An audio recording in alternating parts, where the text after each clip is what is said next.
The next thing I want to talk about, as most of you know, is very close to my heart, and that is those dang Philadelphia 76ers. Let me break this down for you all. I know some of the people that watch the channel are a little bit younger.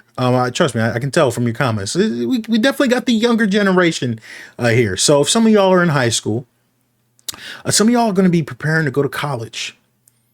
And when you go to college, they're going to say, what do you want to study? They're going to ask you to pick a major. You might pick business, you might minor in journalism, whatever, right? Major, sometimes you pick a minor too. I believe the Philadelphia 76ers major in drama and minor in dysfunction.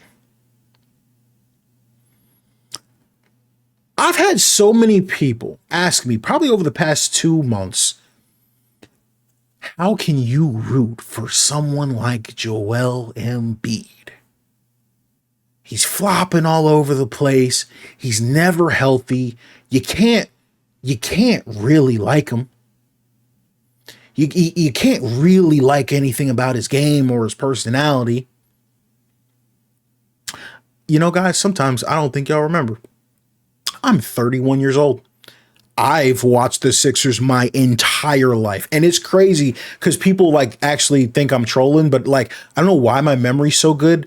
I can remember sporting events from when I was a toddler. Like, I remember John Elway winning Super Bowls in the 90s. Like, I remember where I was when I was watching. So I don't know why. I just have a really good sports memory.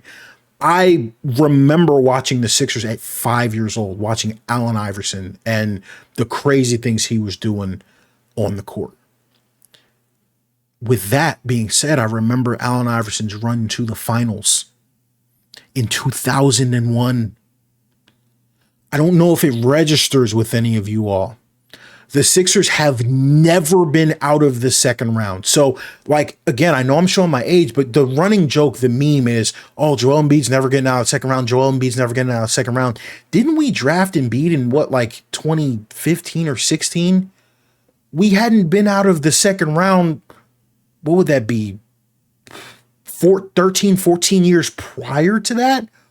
I do not. That is one discourse I'll never understand. The Philadelphia 76ers, like, I don't think people understand. We had a 10-win season. Or did y'all forget? Or so, you know what I mean? So people say, oh, like, Sixers fell off. I'm like, from what? From where? How? We didn't fall off from anything. I haven't seen the Sixers in an important playoff game. Well, I can't say important, but like in a conference championship game since I was 10. What did we fall off from? What did Joel Embiid fail at? All he does is make the team fun to watch. It's actually strange. I would say, like, let me know if I'm missing something in the comments, but I gotta be honest, I don't really care about your opinion on this topic because there's very few people as qualified as me to speak on it. Simply put, we hadn't had a title run since 2001. And before that, when was the last time we had a run to the Sixers are poverty? That's what they are. They've always been that. Joel Embiid has been one of the few bright spots in the franchise. That's why I root for him. It's not that deep. It is what it is. But I do want to go on the record and be very direct on one thing. If you're a Sixers fan, because this is what I've been seeing a lot over the past few weeks, and you're questioning Joel Embiid's heart, I think you're dumb. I think you're an idiot. I think you're stupid. I want to be very direct. That's my opinion. I don't respect your opinion on basketball if that's your takeaway as a Sixers fan. Now, if you're a fan of another team and you don't follow the team like that, I don't care about your opinion. We all have opinions of players we don't know a lot about. But if you're a Sixers fan, you've watched Embiid hit a game winner with a torn ligament in his thumb. We watched him play the playoffs where he couldn't blink his eye.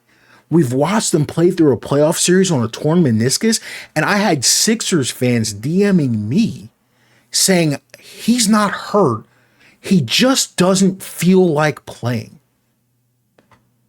Sometimes talking to you guys feels like I'm in the Twilight Zone. Now, here's the thing. I think it's dumb to question Embiid's health. It's smart to, I think it's dumb to question his heart. It's smart to question his health. Joel Embiid looks just terrible right now.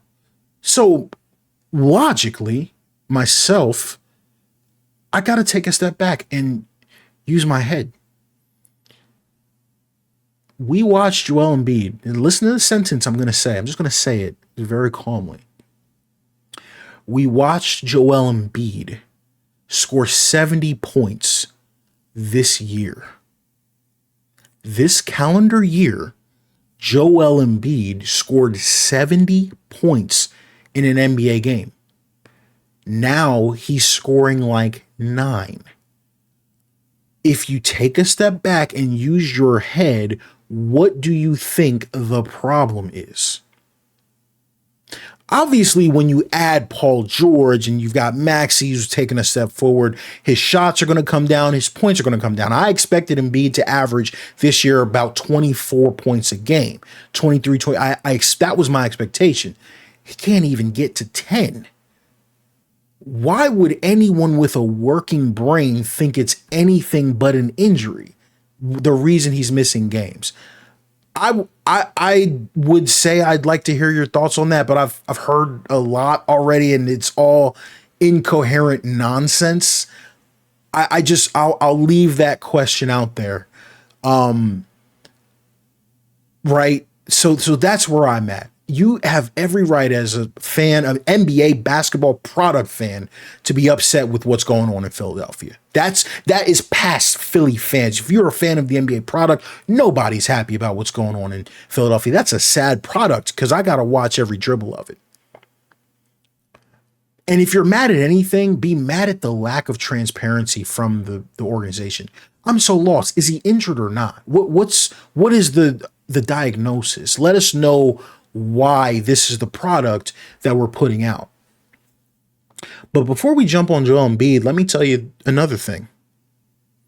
If Joel Embiid was a complete shell of himself and never got better, you got Tyrese Maxey on that roster. You got Paul George on that roster. The Sixers shouldn't be 2-11. It's not a Joel Embiid issue. So you look at your front office, you look at your coach. What's Maxey doing? What's Paul George doing? That's, you know what I mean? But I just wanted to kind of get ahead of the Sixers fell off comments. Fell off from what? We're not good. We're never good. Sometimes Embiid makes it bearable to watch. That's the only thing going on in Philadelphia when it comes to NBA basketball. And I've had people say, Shady, you're biased. Are you a Sixers fan or are you an Embiid fan? That's what you guys love asking that. And I got to say, I don't know. Because the Sixers in my years ain't been a whole lot of fun to watch without Joel Embiid. So there might be a lot of people you want to ask, are you a Sixers fan or an Embiid fan? Because a lot of you all don't know the Sixers and what they do. See, y'all look at it and you think they're trying to build a winning team. And I've been one of the harshest people that speak on the Sixers. They don't try to build a winning team. They do just enough, just a little bit, just enough to make you think they might have a chance. But the Sixers, they've never really been all in. Half of Embiid's career is wasted with a 6'10 Australian guy who thinks he's a point guard for some reason. You draft in guys who magically forget how to shoot, start pump faking free throws. You're dealing with, I mean, look at the Sixers draft picks over the years. It's the team. This is what we do. It's not a winning franchise. It's not a good organization. That's just the facts. So I just wanted to get my thoughts on that as a Sixers fan, primarily an NBA channel. I hadn't had a chance to speak to you all while all this was happening. So I wanted to update y'all on that.